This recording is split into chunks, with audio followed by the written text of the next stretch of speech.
22,400 call అయితే నేను తీసుకున్నాను. సో మార్నింగ్ నిఫ్టీ అనేది స్ట్రాంగ్గా కనపడింది. మార్నింగ్ ట్రేడ్ సెటప్ ఏదైతే ఉందో ఆ సెటప్ని బేస్ చేసుకొని ఈ ట్రేడ్ అయితే ఎగ్జిక్యూట్ చేశాను.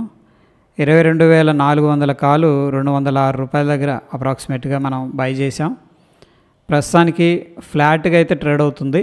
ఒక ₹100 అలా ప్రాఫిట్ చూపిస్తుంది. సో ఇక్కడ నుంచి ఏం జరుగుతుంది అనేది చూద్దాం. 500 దాకా ప్రాఫిట్కి వెళ్ళింది. నేనైతే ప్రస్తుతం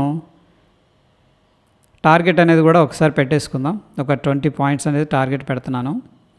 226 అనేది ఆ లెవెల్కి వస్తే కూడా మనకి ఎగ్జిక్యూట్ అవ్వడానికి ఆస్కారం ఉంటుంది.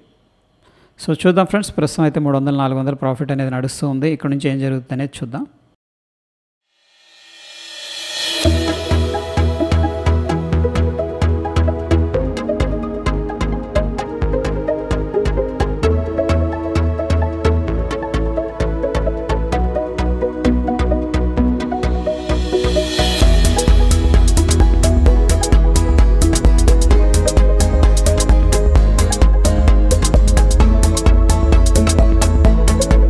ప్రస్తుతం కొద్దిగా మాడిఫై చేద్దాం. 222 టార్గెట్ ఓకే. 223లో టార్గెట్ అయితే ఎగ్జిక్యూట్ అయిపోయింది. 206లో బై చేసాం.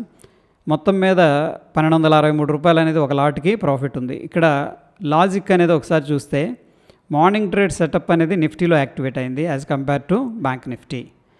సో ఫ్రెండ్స్, ఇక్కడ సాలిడ్గా ఉంది ఫస్ట్ క్యాండిల్. దాని తర్వాత పుల్ బ్యాక్ చూడండి, 2 డోజీ క్యాండిల్ ఫార్మేషన్ మాత్రమే జరిగింది. ఎప్పుడైతే ఆ పుల్ బ్యాక్ పైన బ్రేక్అవుట్ అయిందో ఇక మనం లాంగ్ అనేది తీసుకోవడం జరిగింది. అక్కడ నుంచి పైకి వెళ్ళింది. టోటల్గా గ్రీన్లో క్లోజ్ చేసాం.